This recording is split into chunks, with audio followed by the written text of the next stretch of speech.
Bonjour, donc je vais vous faire une petite intervention sur les relations entre l'instrument de recherche et le moteur de recherche. Donc c'est un sujet a priori tout petit, dont on parle assez peu, mais en fait qui est complètement central dans l'expérience du rédacteur et de l'utilisateur. Donc si on essaye de formaliser le travail d'un chercheur, on peut dessiner trois boucles qui s'alimentent mutuellement. Donc on a une boucle de médiation qui comprend diverses activités, le moteur de recherche, les fiches d'aide à la recherche, l'archiviste évidemment, en chair et en os, et le bouche à oreille. Donc à partir de la médiation, en fait, on arrive à identifier des instruments de recherche qui nous permettent d'identifier des archives. Donc ce n'est pas une activité linéaire puisque les archives en elles-mêmes nous renvoient vers d'autres archives ou d'autres instruments de recherche ou nous permettent de solliciter à nouveau un médiateur pour obtenir davantage d'informations. Donc en fait on parle de boucle de recherche dans laquelle le chercheur se déplace par rebond. Donc la présentation d'aujourd'hui en fait, va se focaliser sur la médiation du moteur de recherche qui permet d'identifier des instruments de recherche. Donc c'est une toute petite partie de ce dessin. Donc en fait la question qui nous est posée semble assez simple au départ, mais vous allez voir que ça soulève plein d'autres questions sous-jacentes. Donc en fait si on considère par un abus de langage que l'instrument de recherche est un ancêtre du moteur de recherche dans un univers papier, la dématérialisation de l'instrument de recherche, donc la mise en caractère informatique de l'instrument de recherche, conduit à une mise en abîme. Donc en fait, un moteur de recherche nous permet de rechercher un instrument de recherche qui nous permet d'identifier des documents d'archives. Donc si l'instrument de recherche permet d'identifier les documents, comment trouver l'instrument de recherche? Donc c'est tout l'objet de cette présentation. En creusant un peu plus, en fait, ce qu'on peut dire, c'est que la tâche de recherche de l'instrument a été automatisée. Donc, c'est confié à un moteur de recherche qui indexe préalablement les documents préalablement à la recherche. Mais que l'objet instrument de recherche, l'objet intellectuel, lui, n'est pas pleinement automatisé pour cette automatisation. Donc, c'est ce qui pose problème en partie aujourd'hui, et ça va être l'objet des diapositives suivantes. Donc, comme chacun d'entre nous a expérimenté la recherche, l'usage d'un moteur de recherche, et c'est souvent assez décevant, voire assez frustrant, puisqu'il y a une grande incompréhension entre le moteur de recherche et son utilisateur. Le moteur de recherche fonctionne de la sorte, son principe c'est dites-moi ce que vous cherchez. J'ai plein de trucs en réserve que je peux vous montrer, c'est génial, dans mes cartons j'ai plein de choses.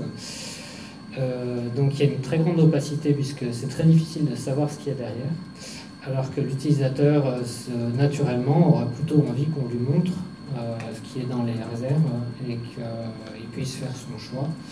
Donc on est dans une logique de posez-moi une question d'un côté, et de l'autre côté c'est oui mais j'aimerais bien savoir ce qui existe avant de poser ma question. Donc, comment fonctionne le moteur de recherche, ou plutôt qu'est-ce qu'un moteur de recherche? Donc là, c'est aussi une des sources de confusion. Donc le moteur, comme on l'a vu tout à l'heure, on peut considérer que c'est un médiateur automatisé. Son objectif, c'est de mettre en relation des utilisateurs et des documents. J'aurais tendance à dire qu'il ne faut pas accorder trop de crédit au moteur. On a tendance un peu à dire que c'est automagique. En fait, le moteur, c'est simplement un automate. Donc, contrairement à un humain, il exploite seulement ce qu'il voit, sans le comprendre, et il n'appréhende ni l'implicite, ni le contexte de ce qu'il indexe. Alors, tout ça, c'est à nuancer. Je ne vous parle pas d'intelligence artificielle, je vous parle de moteurs de recherche grand public, tels qu'il en existe un peu partout. Et le point central derrière tout ça, c'est que le moteur, c'est juste un automate, et qu'en fait, la qualité de l'expérience de recherche est grandement conditionnée non pas par le moteur lui-même, mais par la stratégie de rédaction des instruments de recherche et leur qualité. Donc maintenant, je me retourne vers le rédacteur de l'instrument de recherche. Donc la dématérialisation des instruments de recherche, mais aussi de fait l'application de la recherche plein texte sur ces instruments. Donc il faut bien faire attention, on parle bien de recherche plein texte sur les instruments et non pas sur les documents. Assigne une double tâche au rédacteur. Donc il faut qu'il en ait pleinement conscience, et c'est c'est éventuellement assez compliqué. Donc, son objectif premier, c'est de rédiger des instruments de recherche pour décrire des archives.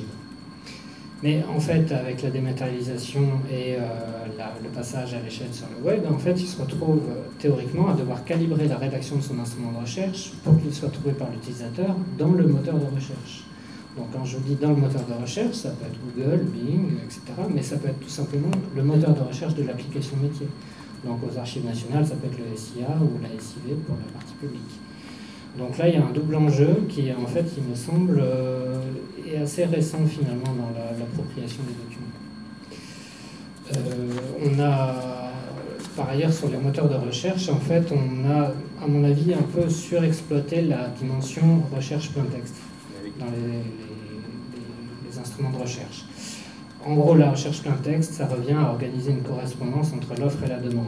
C'est la diapositive de tout à l'heure sur « Posez-moi une question, je vais vous dire ce qui est ». En tant que rédacteur et publieur d'informations, en fait, on est confronté à un problème très concret. C'est une question d'empathie, en fait. Comment va penser mon utilisateur? Qu'est-ce qu'il va chercher? Comment il va chercher? Donc nous, on est une institution, on est un rédacteur qui travaille pour une institution publique. On a tendance à vouloir délivrer une connaissance académique très précise, qui n'est pas nécessairement ce que va vouloir rechercher l'utilisateur, soit du fait de son bagage, de sa culture, soit tout simplement il n'y penserait pas. Donc un exemple qui est fictif, mais qui peut se présenter dans d'autres cas. Par exemple, si vous cherchez la Vénus de Milo et qu'en fait le musée du Louvre a tagué sa page Aphrodite, vous ne tomberez jamais sur la photo de la Vénus de Milo. Donc c'est le fait, la manière, les mots qu'on choisit dans l'instrument de recherche conditionne le fait que l'instrument sera retrouvé ou non dans le moteur par l'utilisateur en fonction de son bagage culturel et de son degré de connaissance métier. Donc ça, c'est une première limite de la recherche, telle qu'on l'entend souvent, qui est trop focalisée sur la recherche d'un texte. Si on essaye maintenant de voir comment est structuré un instrument de recherche, on peut dégager trois grands ensembles. Une arborescence, qui permet de hiérarchiser et contextualiser les informations. Une description textuelle littéraire, qui en fait est répartie la différence entre l'instrument, qui est utilisée pour la recherche plein texte, dont on a parlé précédemment. Ce que je proposerais, ce serait plutôt en fait d'accorder moins d'importance à cette partie-là pour la recherche et en fait de l'utiliser plutôt une fois qu'on a trouvé l'instrument de recherche pour lire l'information, pour qu'un lecteur, un être humain puisse lire l'information. Et en fait, le propos de cette présentation, c'est plutôt de monter en puissance sur la troisième partie des instruments de recherche qui est probablement sous-exploitée aujourd'hui, les métadonnées structurées et normalisées. Donc en fait, on peut travailler sur ces métadonnées pour optimiser l'échange de découverte de l'instrument de recherche dans un moteur. Et une fois que l'utilisateur a découvert l'instrument de recherche, il peut lire le contenu textuel pour prendre connaissance de quelque chose qui ressemble plus à son attente. Donc quand on parle de métadonnées structurées, ça peut paraître assez abstrait, mais il y a plein de métadonnées déjà structurées dans un instrument de recherche, simplement elles sont ventilées dans différents endroits qui sont parfois assez inatteignables. Donc on peut penser à ce que j'appellerais la source, donc le domaine fonctionnel, le producteur d'archives, le service versant, la date extrême, la volumétrie. La partie qui a trait à l'accès ou à la diffusion, donc les règles de communicabilité, de diffusibilité, de réutilisabilité. Tout ce qui est de l'ordre de l'indexation, par exemple les entités nommées, les personnes, les lieux, mais vous avez aussi les matières, les fonctions, les typologies de documents, ou ce qui a trait à la conservation des documents. Donc j'ai mis conservation, mais j'aurais pu vous dire aussi gestion, donc la cote, l'entrepôt de stockage des documents et plein d'autres choses. Donc je vous propose maintenant de travailler sur la mise en données des instruments de recherche. Donc on pourrait dire la datafication des instruments de recherche. Donc c'est une étude exploratoire. Donc si on se projette dans ce qu'on pourrait faire pour travailler dans ce domaine-là. Donc j'ai intitulé les diapos qui suivent l'arbre, la carotte et la molécule. Vous allez voir pourquoi. En fait, traditionnellement, on associe un fond d'archives à un arbre. De fait, assez naturellement, par analogie, on conçoit l'instrument de recherche comme une arborescence. C'est ce qu'il est en fait par sa nature, puisque c'est un document XML qui est structuré comme un arbre, qui est ensuite parsé par un algorithme qui va aller chercher le contenu XML.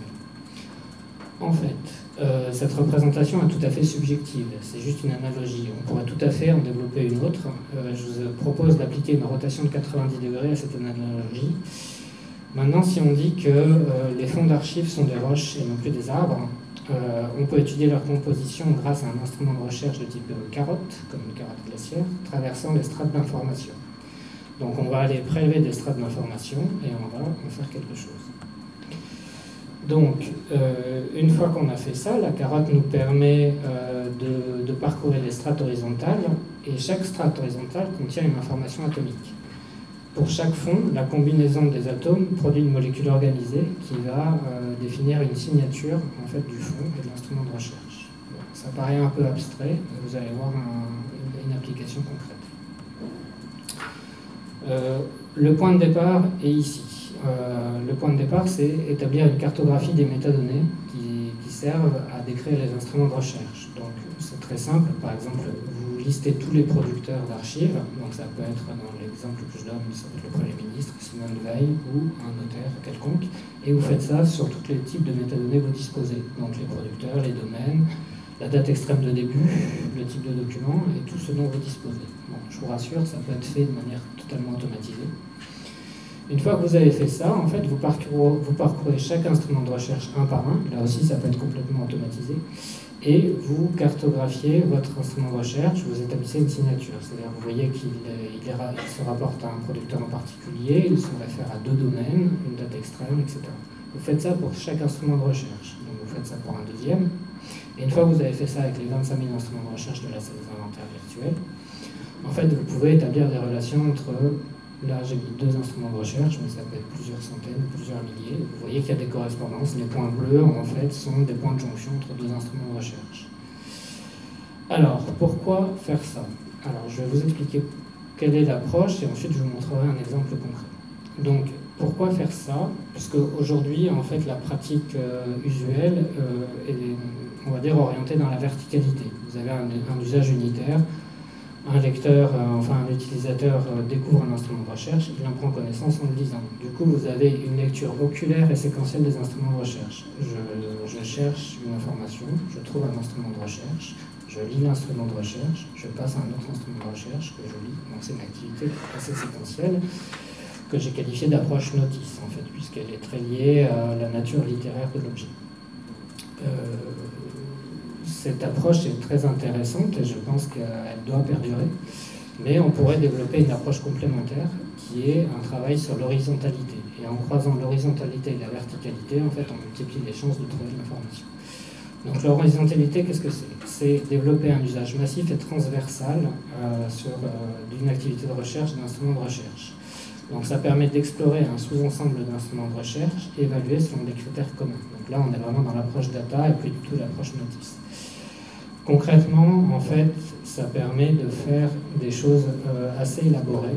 Par exemple, on peut construire une requête qui en français, dirait « Je veux connaître tous les instruments de recherche pour lesquels la date extrême de début est comprise entre 1982 et 1989 et la matière à laquelle il se rapporte est à la fois association et budget, et le lieu de référence est Paris ou Angoulême. Mais on pourrait construire des requêtes beaucoup plus compliquées et obtenir la liste de tous les instruments de recherche qui correspondent à cette requête. Donc si on en revient à la diapositive de tout à l'heure, le grand malentendu entre l'instrument de recherche et l'utilisateur, l'instrument de recherche est une sorte de coffre-fort ou un mur contre lequel on se heurte, et on ne sait pas vraiment ce qu'il y a derrière. Si vous avez utilisé Google au tout début des années 2000, vous avez été aussi confronté à ça. Il y avait quasiment aucune recherche qui débouchait sur un résultat. Le contenu était très pauvre, tout simplement parce qu'il y avait peu de contenu à l'époque. C'est simplement le problème auquel on est confronté aujourd'hui. Donc l'utilisateur aimerait plutôt qu'on lui présente ce qui existe, ça lui permettrait de s'orienter plus rapidement. Voilà en fait une expérimentation, c'est un travail personnel, c'est pas ce que vous voyez là en fait c'est une étape de travail personnel, c'est pas un projet officiel des archives nationales. Donc c'est une exploration en visualisation de données de la salle des inventaires virtuels, ou plus précisément des instruments de recherche XML qui sont exposés dans l'entrepôt AI de la salle des inventaires virtuels et qui ont été parcourus et indexés dans une base Elasticsearch et restitués en visualisation de données dans Kibana. Donc si ce travail vous intéresse, vous pouvez suivre son déroulement sur mon fil Twitter. Donc c'est quelque chose qui a commencé en début d'année et qui va durer au moins jusqu'à la fin de l'année. Donc comme je vous disais, ce n'est pas un projet officiel des archives, mais ça nourrit notre réflexion sur le devenir et la représentation des archives, mais aussi la recherche d'informations en récit. Donc je vais faire un petit focus puisque la diapo était difficile à lire. Voilà en gros comment ça marche. Vous voyez deux barres horizontales qui pourraient revenir à nos histoires de carottes de tout à l'heure. Donc là, j'ai fait une extraction assez simple pour vous présenter. En fait, vous avez à gauche un pavé qui s'appelle métrique, c'est-à-dire que vous voyez que vous avez 25 000 instruments de recherche, 4 millions d'unités de description. Ensuite, le pavé d'après, je l'ai intitulé instruments de recherche. Vous avez tout simplement la référence et les titres des instruments de recherche qui sont remontés. Et ce que vous ne voyez pas là, c'est que vous avez un bouton export qui vous permet d'exporter la liste de ces instruments de recherche dans un fichier CSV. Le camembert à côté, c'est une sélection des producteurs. Donc là, j'ai choisi uniquement les personnes morales, les entités, mais il y a aussi des familles ou des personnes physiques. La barre horizontale qui est après, c'est la liste des lieux. Donc vous voyez en fait Paris, etc. Les activités, donc les domaines d'activité, et les dates extrêmes. Donc sur la date extrême, vous avez un histogramme de dates. Pour l'instant, là, dans la représentation, vous avez juste la date extrême de début. C'est un histogramme par tranche de 10 années. Donc ce qui est intéressant ici, même si le choix des couleurs est assez rétro, il y a un petit côté années 80, c'est que vous voyez que c'est un outil qui n'a pas vocation à être joli, mais qui a vocation à être manipulable. C'est-à-dire que ce que vous ne voyez pas là, mais que vous pourrez voir dans des démos vidéo un peu plus tard, c'est que je peux sélectionner n'importe quel critère et l'ensemble est refiltré en fonction de mon critère. C'est-à-dire je peux dire... En fait, je ne sais pas exactement ce que je recherche, mais je sais que c'est sur une plage de date, entre telle date et telle date. Et à partir de là, je vais essayer de voir ce que je trouve. Donc je vais voir par exemple qu'il y a une activité de notaire sur cette activité-là, que c'est plutôt des contrats de mariage, que c'est plutôt localisé en Île-de-France, etc., etc. Donc je combine en fait des filtres qui me permettent de restreindre la liste des instruments de recherche qui correspondent à ces multiples critères. Donc je peux faire des filtres beaucoup plus élaborés en faisant des exclusions, des combinaisons. Et une fois que j'ai ça, en fait, ça me donne une liste assez restreinte d'instruments de recherche qui correspondent à ce que je veux. Je peux exporter cette liste, avoir un fichier CSV et ensuite faire une sorte de, avoir comme une sorte de panier pour aller en salle des inventaires virtuels et me dire bon, je vais aller consulter les 10 instruments de recherche qui vraisemblablement contiennent des informations qui m'intéressent. Donc là, vous le voyez sur une représentation assez simplifiée, mais le tableau de bord dans son entier est comme ça aujourd'hui. Dans quelques mois, il sera encore un peu plus étoffé. Donc tous les indicateurs que vous voyez là sont combinables. Donc même si ça paraît abstrait, c'est assez pratique à utiliser et ça n'a pas vocation à remplacer l'approche textuelle. C'est simplement un complément d'information.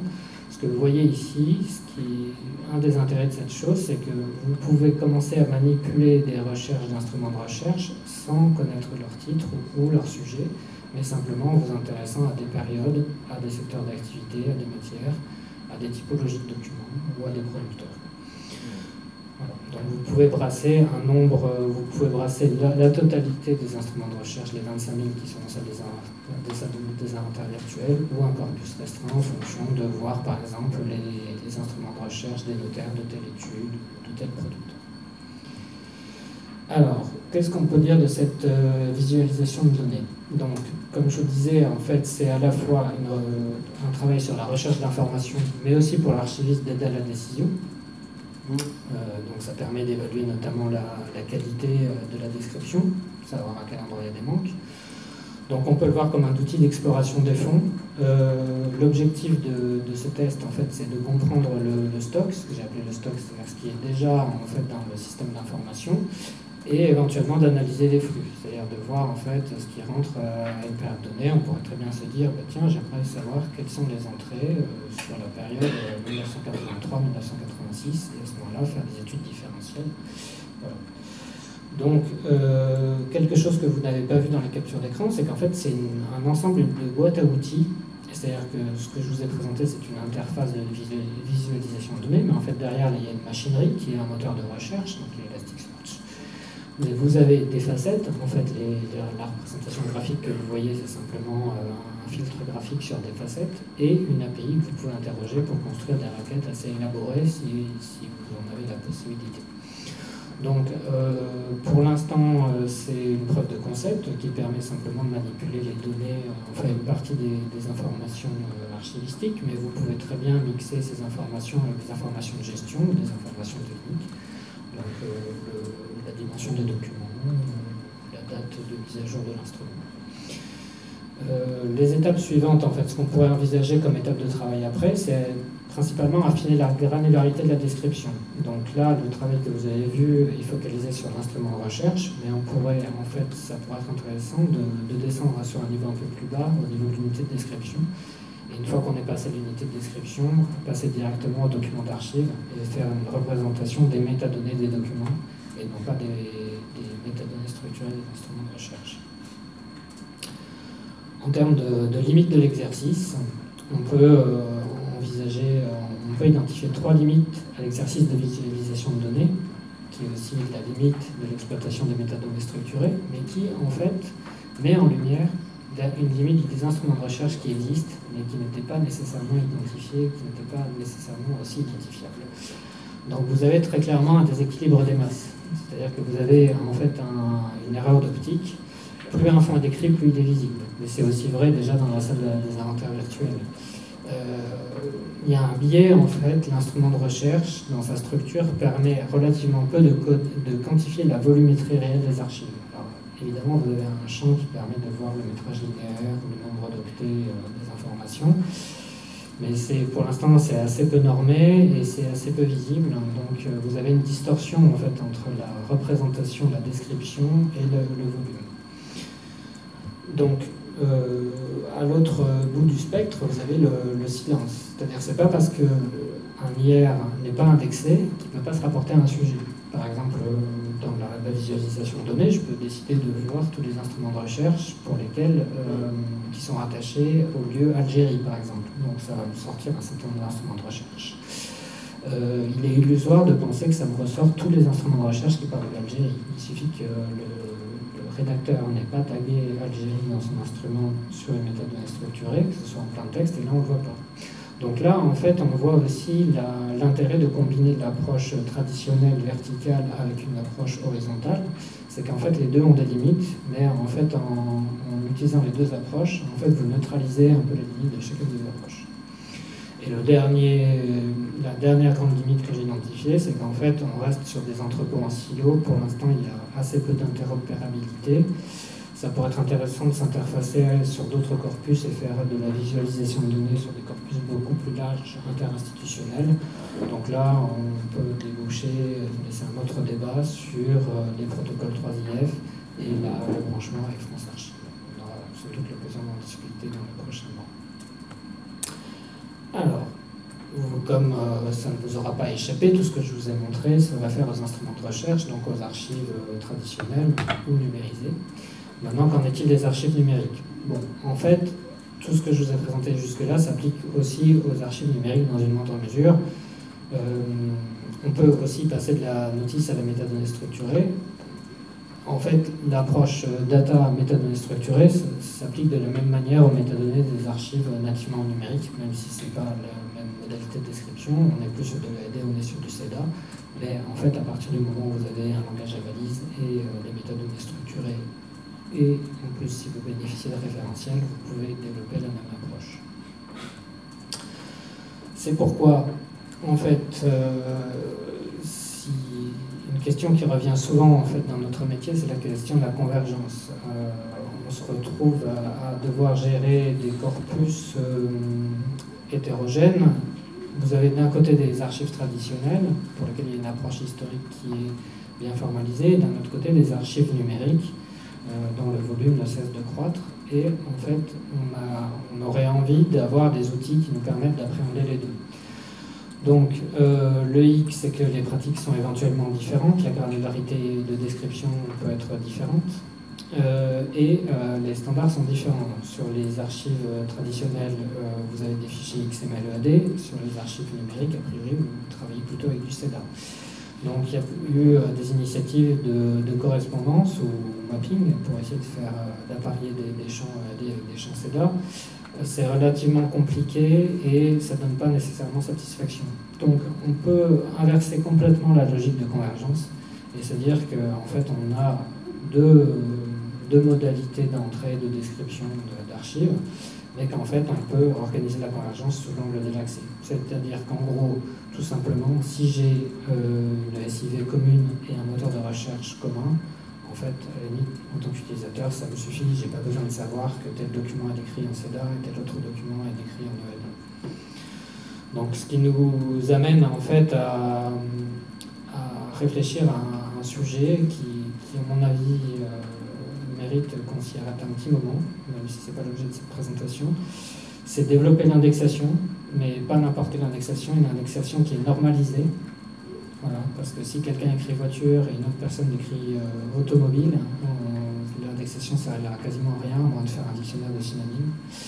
Donc il faut que cette indexation soit normalisée, et la meilleure manière de normaliser, c'est de passer par des référentiels, et que ces référentiels soient eux-mêmes hybrides, c'est-à-dire qu'ils puissent embrasser les archives numériques et les archives traditionnelles. Pardon. Donc pour conclure, et c'est ma dernière diapo, je vous inciterai à aller voir le projet Archifiltre des ministères sociaux, donc vous pouvez regarder, j'ai indiqué le compte Twitter. Donc là, c'est de la visualisation de données appliquée directement à des documents numériques et non plus seulement à des métadonnées. Donc c'est une application qui est libre, qui est téléchargeable, que vous pouvez installer très facilement sur vos postes. Et en gros, ça fonctionne par glisser-déposer. Vous prenez un dossier sur votre ordinateur. C'est plutôt fait pour des archives, mais ça fonctionne très bien avec des dossiers personnels. Et vous avez une représentation graphique des volumes et des typologies de fichiers. Donc c'est aussi une autre piste d'exploration sur la recherche d'informations et des visualisations de données. Voilà, je vous remercie.